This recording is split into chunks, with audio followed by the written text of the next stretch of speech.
Agora com vocês, o Conexão Cidadão, programa de rádio oficial do TCE Ceará.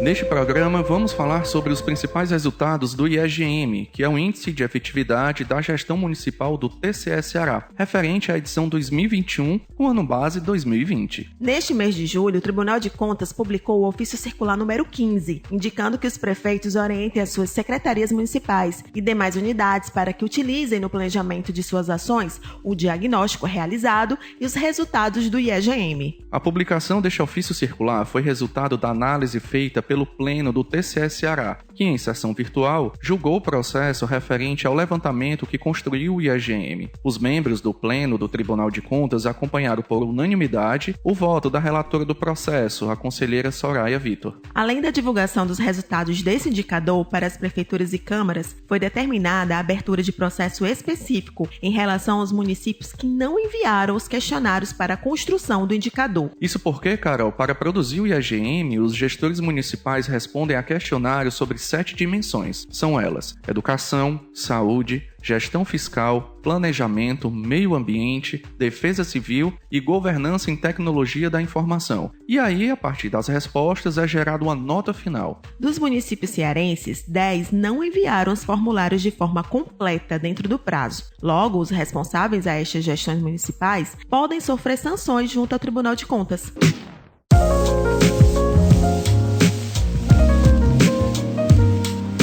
Para explicar como é calculado esse indicador e quais as suas contribuições para o desenvolvimento dos municípios cearenses, recebemos aqui em nosso estúdio a analista de controle externo do TCE Ceará, Priscila de Castro, que faz parte da equipe responsável pelo IEGM TCE Ceará. Nesta última edição, a Diretoria de Fiscalização de Temas Especiais 2, unidade ligada à Secretaria de Controle Externo, foi responsável por construir o indicador. Como vai, Priscila? Seja bem-vinda ao Conexão Cidadão. Como surgiu o IEGM? E como ele é construído ou calculado? Olá, Carol, obrigada. Obrigada a você, obrigada ao Dimitri pelo convite. O IEGM, ele é construído a partir de um levantamento de informações. Esse índice, ele foi idealizado pelo Tribunal de Contas do Estado de São Paulo em 2014. O Instituto Rui Barbosa, que congrega os tribunais de contas, ele, em 2015, sugeriu que esse indicador também fosse calculado pelos diversos tribunais que compõem a rede de controle do Brasil. Então, a partir de 2015, os tribunais eles começaram a levantar informações e cada um tinha o seu índice ali de todos os municípios. Então, o que é que esse índice reflete? Nós temos 7 dimensões trabalhadas nesse indicador. Então, cada uma dessas dimensões tem questões que são abordadas e respondidas pelos municípios. Então, tem saúde, tem educação, tem gestão fiscal, tem planejamento, tem meio ambiente, cidades protegidas e tecnologia da informação. O que ele vai mostrar? Se os municípios eles têm processos e controles bem implementados nessas pastas. Por exemplo, Priscila, se for o índice ligado à saúde, é verificado se existe equipe de profissionais de saúde, salas de vacinação? Exatamente, né? E também ele vai verificar alguns controles, né? Os processos que aquela política pública precisa estar efetivando nos municípios, mas os controles que possam garantir que ela consiga fluir da maneira correta, com transparência. Então, o IEGM, ele é isso, ele tenta levantar essas informações de como os municípios estão atuando nessas políticas públicas que, para o IEGM, foram as priorizadas, né? Entendeu-se que educação, saúde e, claro, dentro dessas pastas, os processos e controles de competência dos municípios, né? Então, na educação, por exemplo, a gente olha a questão da educação infantil, do ensino fundamental, que hoje é prioritariamente, né, ofertado pelos municípios. Então, olha a questão do processo de formação dos professores, Então, são questões que, no final, né, aquele índice vai refletir se o município está aderente ou não a esses processos e controles. Então, é um indicador que vai variar de 0 a 1, né? Há um cálculo, que é um somatório dos quesitos, e saúde, educação, planejamento e gestão fiscal tem um peso maior no somatório final, que resulta naquele índice. Quais os principais resultados encontrados nessa última edição do IEGM, que é o de 2021, ano base 2020? Bom, o ano de 2020, ele foi um ano muito particular, né? Então, 2020 foi declarada a pandemia do novo coronavírus e óbvio que isso impactou na gestão pública, né? As escolas foram muito atingidas, a saúde com todo o fluxo maior de cuidado, né? E o próprio isolamento que foi decretado, né? Tudo isso impactou, inclusive na gestão municipal de uma forma geral, né? As pessoas tiveram que trabalhar em casa. Então, o que pode ter acontecido em 2020? O resultado, ele permaneceu na mesma faixa, porque o IEGM, e o que é importante para a gente, não é a nota. Eu digo que a gente não foca na nota, né? A nota é para que a gente tenha um histórico que acompanhe a evolução daquele município, dos municípios, e para que eles também, em âmbito nacional, porque é possível, possam se comparar, né? Municípios de mesmo porte, com a mesma estrutura, o mesmo contexto, por que um é melhor do que o outro? Então, dá para fazer essas análises. Mas o resultado, no Ceará, os municípios, quando a gente faz uma média, permaneceu na mesma faixa. Quando a gente olha, os municípios do Ceará, de uma maneira geral, ainda estão em fase de adequação à efetividade da gestão, né? E quando a gente lê esse termo efetividade, não é o mesmo que os impactos, né? Porque quando a gente avalia a efetividade, a gente avalia impacto. Mas no IEGM é se eles estão fazendo de forma efetiva aqueles processos e controles, certo? Então, a gente continua numa faixa que precisa ser melhorada. E na pandemia, que é 2020, a gente teve ainda mais um decréscimozinho mesmo dentro da faixa, certo? Então, quais são hoje as dimensões? Hoje não, é em 2020, né, que foram mais afetadas. Nós tivemos a educação, por uma questão que se a gente podia fazer um estudo de inferência para garantir, mas se a gente olhar o contexto, a gente tem que a educação com as crianças, né, fora da escola, né, os processos foram paralisados porque a gestão teve que ficar em casa e teve que dar conta de outros processos que surgiram, como as aulas online, né? Então, a educação ela foi impactada. Nós, desde 2018, temos uma redução nos resultados da educação, né? E aí, lembrar que a gente, nesse caso, olha para os municípios, os processos e os controles dele, né? Porque algumas pessoas podem fazer, mas a gente tem bons resultados. Temos bons resultados na educação do Ceará, com certeza.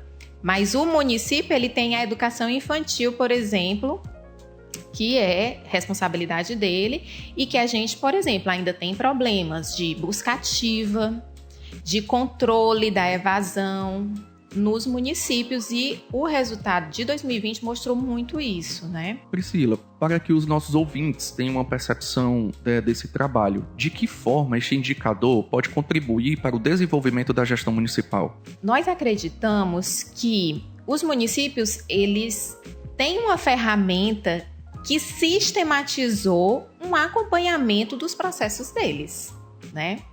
Então, assim, não só os municípios, mas a própria sociedade pode fazer isso, os órgãos de controle. Então, toda essa cadeia pode colaborar no acompanhamento da gestão municipal.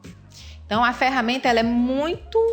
É o que eu falo, além dos números, você olhar toda aquela riqueza de informações, ela é necessária para que você possa ver onde você está e onde você quer chegar e as melhorias que você deve fazer.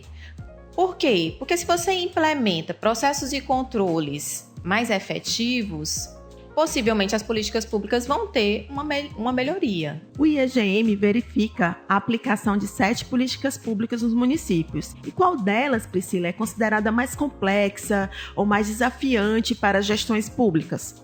Uma das questões que a gente sempre observa no IEGM e a gente sempre alerta é o planejamento, certo? A dimensão planejamento ela é uma dimensão que tem um dos piores resultados. Isso porque quando a gente faz a pergunta nos quesitos do planejamento, a gente pergunta ao município o que ele planejou e o que ele cumpriu. E desde as primeiras edições do IEGM, a gente não consegue ter essa informação de forma tempestiva. Ela nem vem rápido e ela nem vem completa quando vem. Então, muitos municípios deixam de mandar essa informação, quase a maioria, certo?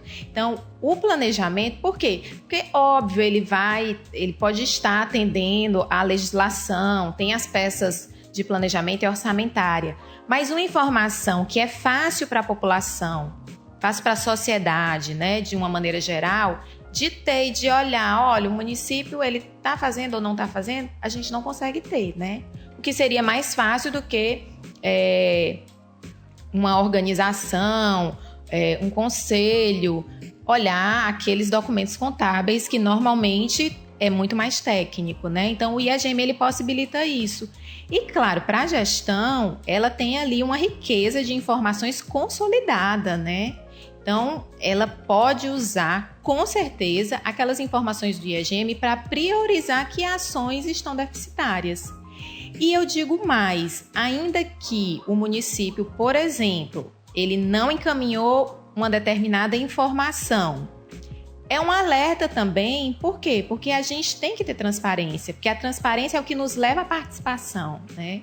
Então, a ferramenta, ela estimula essas nuances, né? Priscila, muito obrigada pelas explicações e por trazer pontos muito importantes que tanto os gestores públicos como a sociedade precisam conhecer e entender. Esperamos que retorne em breve ao Conexão Cidadão, Priscila. Muito obrigado pela participação. Os resultados desse indicador podem ser consultados no portal do TCE. Basta ir a tce.ce.gov.br e na aba Jurisdicionado, opção IEGM. Agora com informações direto da redação, Ellen Vasconcelos.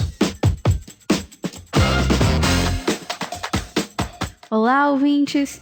O presidente do TCE Ceará, conselheiro Valdomiro Távora, participou no dia 19 de julho de reunião do Conselho de Governança Fiscal do Ceará, conduzido pela governadora Isolda Sela no Palácio da Abolição. Na ocasião, foi assinada a Resolução número 1 de 2022 sobre limites de despesa primária corrente de cada ente do Estado, de acordo com Lei Complementar número 178 de 2021.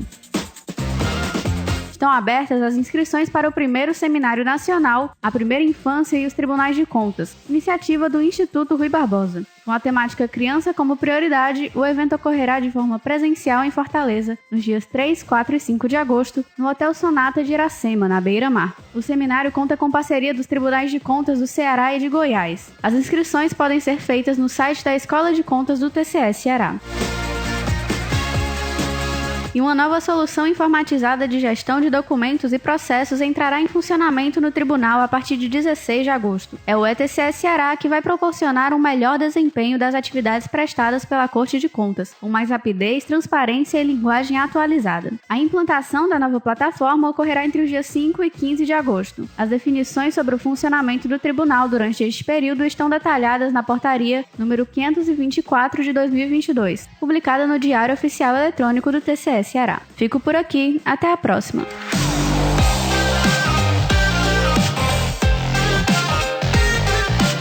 Ficamos por aqui, pessoal. Espero que tenham gostado do programa de hoje. Mande um e-mail pra gente com sugestões de tema ou dúvida. Nosso e-mail é comunicação@tce.ce.gov.br. Essa foi mais uma edição do Conexão Cidadão, o programa de rádio oficial do TCE Ceará. A produção é da Assessoria de Comunicação. Até a próxima. Até a próxima.